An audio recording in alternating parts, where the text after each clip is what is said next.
Hello, this is James Gardner of the CineTechGeek, and I've got an announcement for you. Yes, I'm going to be covering CinemaCon and NAB this year. So do subscribe and put that bell icon so you can really see the videos come in when I do post them. So it's going to be an interesting year.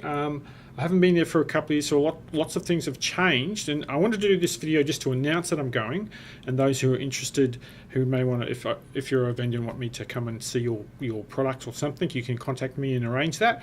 And specifically, I also wanted to show people today some of the sort of things which are in my mind when it comes to asking questions, and what we need to the things to go to NAB and CinemaCon to discover about what's happening in this industry.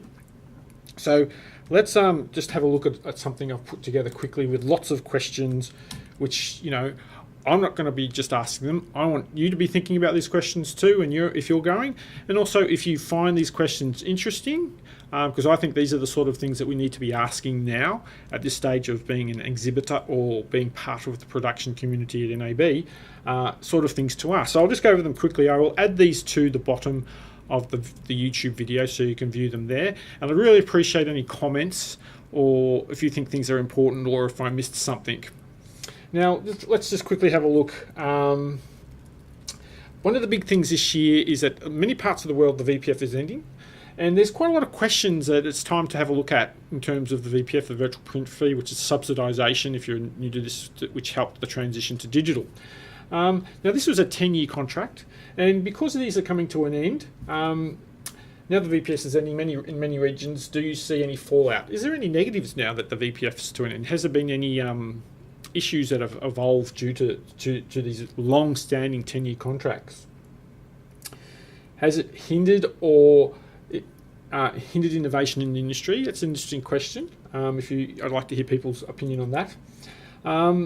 Now, because of the VPF, now we have the physical film and VPF. There was a cost in taking a film. Now those are gone. We just have a digital file, and the policy was really around the film and its costs, etc. Now that's gone, and VPFs are gone. What happens to policy? Should that be gone going forward? There's other questions we need to visit on those issues. Interested to hear your feedback on that. Do you think VPF entities will survive after the VPF is gone? Because those contractual requirements have gone, and some of the things we needed to implement sort of don't really hold up anymore after the VPF. Look at that. There's other questions we'll talk about. One of those is the equipment's become very reliable. These are equipment based on CIMI standards, and we've implemented those standards, and now we've had many years to refine and refine and refine, and the stuff's getting pretty reliable now.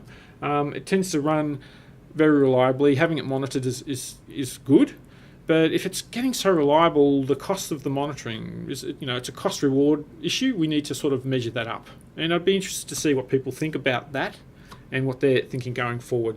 Due to that, do you need the perpetual monitoring or the constant monitoring from a supplier, and the cost of implementing that per screen, things like that. So let's keep going. Where's my mouse? Again, should finally on that one, number 6, should network support be part of projector support contract? For example, Barco is actually adding that it's free as part of their support, because it actually makes sense for people like projector manufacturers to monitor their equipment and to identify problems before they become your issue. Proactive identification of issues, and they're making it part of their product line. I can see other vendors potentially doing this, and because it's actually not really that expensive. In a lot of the support that I did in my company before I became a cinema owner, is that we gave a lot of cinemas free network connectivity, because it wasn't really it's not expensive for us to supply, and so we didn't see passing on that cost was that beneficial. Some companies do charge a lot for it, so I'm not a big believer in that. But that's an interesting to see what's going on with that in the future. Now, EDCF, European Digital Cinema Forum, did a presentation on laser projectors. Now, that was an interesting presentation. I'm going to do a bit more about that after this. I'm going to do a video about that. But did you read the presentation? I want some feedback on this, because it was interesting. Did you learn anything from that presentation about lasers? Why do you think EDCF needed to make the presentation? That's a very interesting question, and I'll talk about in that video, but I'd like to hear feedback from you guys. Are the advantages of laser over xenon very apparent to you? Did you already know this, or what's, I thought that was pretty, easy. Of course they're apparent, but why is there a question about that? Why were you wary, or why has there been a need for EDCF to make this, and why are people wary of laser? That's an interesting question, and I'll visit that in that video. But I'd like to hear feedback from you guys on that too, maybe, and also sort of questions to bring up again at CinemaCon, why these issues exist. Do you see the development of laser cause any conflicts of interest in the industry? I'll in the other video I'm going to come. I'll put something apparent there, but again, I'd like to hear my viewers comment on that themselves. What do you see the main savings of going laser? Obviously, these are questions that you should be asking. If you're a cinema owner in any way, shape or form, you should be all over these issues and questions and have a good idea of what they are. And if you don't, come and ask me. I'm happy to talk. Now, this is an interesting topic. Where is the next innovation? I put it here, with many potential political issues such as VPF nearly behind us, acceptance of lasers, as an example, these are things that are happening, in recent times, and changes in our environment as cinema operators. Where do you see the next big innovation in cinema based on technology? It's a good question, because a lot of people think that there was a lot of innovation coming due to digital, but it sort of didn't arrive. Now, there's probably certain reasons for that. I'm not going to go into them now. Catch me if you want to have a more detailed discussion at CinemaCon. But I'd like to hear your opinion on that myself, get feedback, and see if I'd like people to feed me more information to give me a better, clearer and rounded opinion on these issues before I sort of start spreading them out to everyone who listens to my channel. I want them to be well considered, and that's why I like to get some feedback from you guys. So next, number 2, promised innovation has failed to occur. Do you agree with this assessment? If so, why? I kind of do agree with that assessment, but I'd like to see what you guys think, and tell me why you think that's the case. Is this more a political problem than a technological one? If political, can you see a way to navigate the politics? I do believe that politics does come into is a very big part of these issues, but we'll leave that for another time. Gaming. Now, this is like something that's fallen off the radar. Big issues in previous years is there's gaming's making more money than cinema now, blah blah blah. Or there's those issues that those mindshare changes in the industry which have happened, and it's sort of just happened and no one really takes much notice of it. There's been talk about trying to get gaming people into using cinema exhibitors, venues, etc.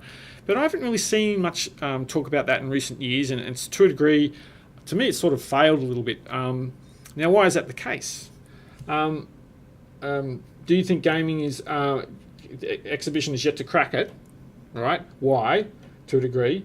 And do you think one of the reasons I think that might be the case is because gaming has a bit more of a feeling like a concert or something, and so the concert side of the industry, the industry that takes care of concerts and live events, tends to be the facilities which land all those sort of the gaming market in terms of the sports gaming events, etc. With all those people coming, it doesn't seem to be taking a lot of traction in the cinema, as cinema taking advantage of it.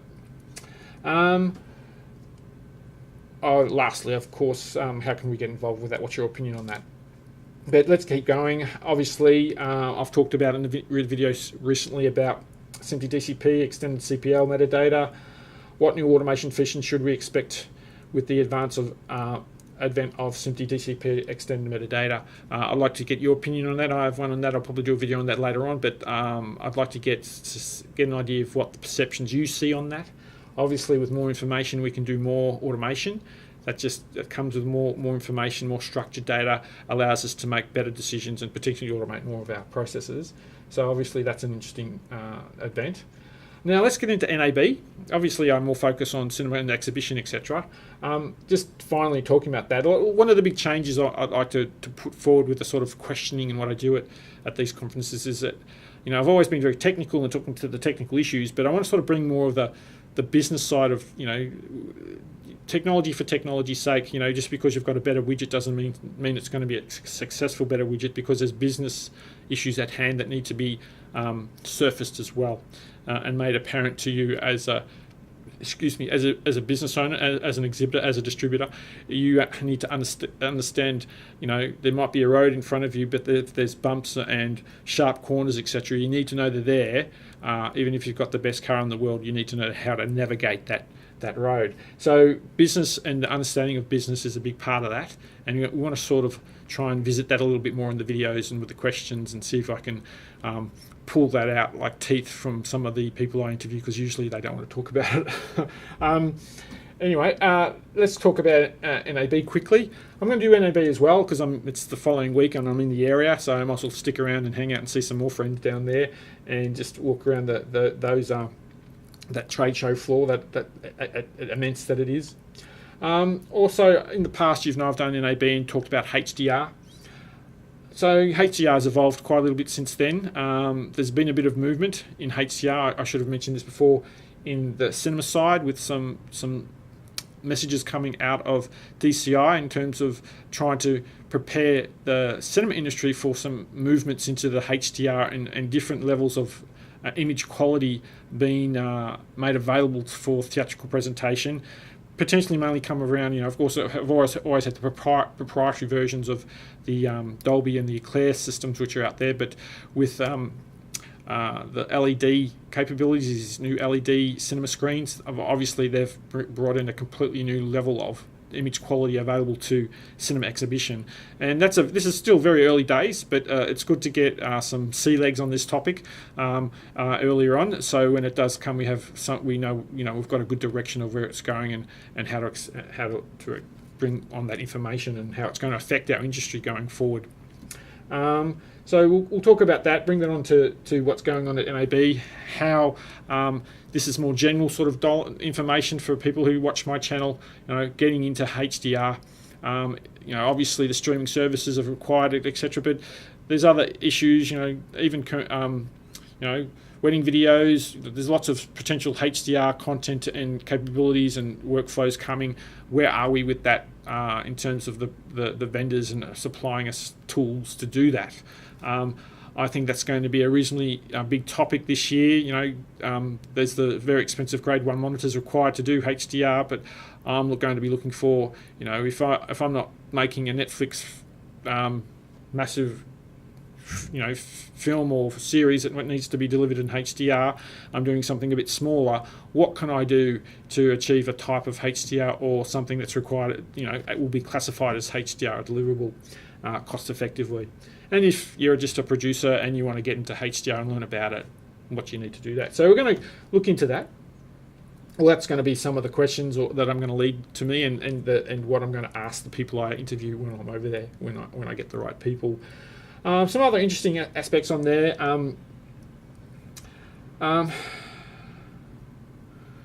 How much pressure is there now on producing HDR for deliverables? Streaming's very big now, and they're sort of putting a lot of pressure on it, but exactly how much, not really sure. We'll hopefully find out about that. That's to try and help you prioritise learning those sort of skill levels of production. Do you need to do it yet? Let's find out. There's the battle between proprietary and non-proprietary Dolby and HDR 10 plus. Is anyone winning? What's going on there? Do we need proprietary? Can we go fully with standards-based HDR? What's the story there, and where's the actual? Where's that roadmap going? I suppose we just have to follow that road, but let's have a look at that map and see where it is going, and try and bring that forward in some of the videos, or ask questions which lead to that sort of insight.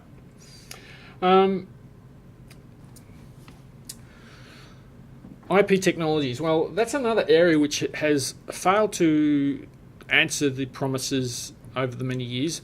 I've got a lot of questions there.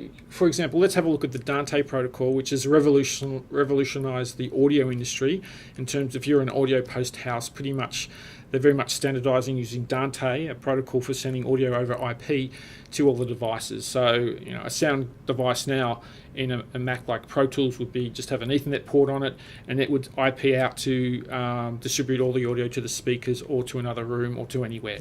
Now, why hasn't that sort of capability and feature set appeared for SDI or image post? We'll have a look at that. There's been changes in SMPTE standards in regards to that. There was a SMPTE standard that kind of digitized the way we did things over SDI, and since then there was sort of like insight in the fact that digitizing what we did and then and standardizing around that and not taking advantage of the new features that we can obtain from digitizing image, and I think they've gone back and redone those standards to take more advantage of the capabilities, specifically because the people to take most advantage of this is usually big TV stations, TV rooms, or networks who are putting pictures around, live pictures, live to air stuff and everything, and they've redone the technologies to make it more applicable for them, and so that's been delayed a little bit. So let's see where that's going. IMF, obviously, the deliverable of all deliverables, is maturing. There's been a lot of work on that. I've been trying to keep up with IMF a little bit. I'll try and cover that a little bit more at NAB. Lots of new codecs going into it, looking at adopting it into newer models like archiving. There's a lot of work going there. There's lots of new services appearing that allow you to do IMF into the cloud. The standards, etc., of Netflix and how they're accepting IMF, also maturing. There's a lot going on there.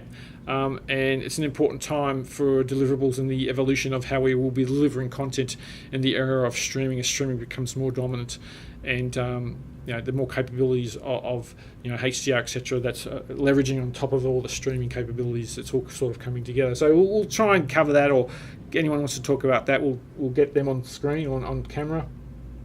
Now, at the bottom here, of course, Codecs are a big part of all this. I think there's been a lot happening in the codec world lately. I think there's a little bit of, my personal opinion is there's been a little bit of, proprietary shenanigans going on in terms of patents being used to maneuver and shift market. I'm not a big fan of that, because that usually means they're doing something which is not in the interest of the consumer.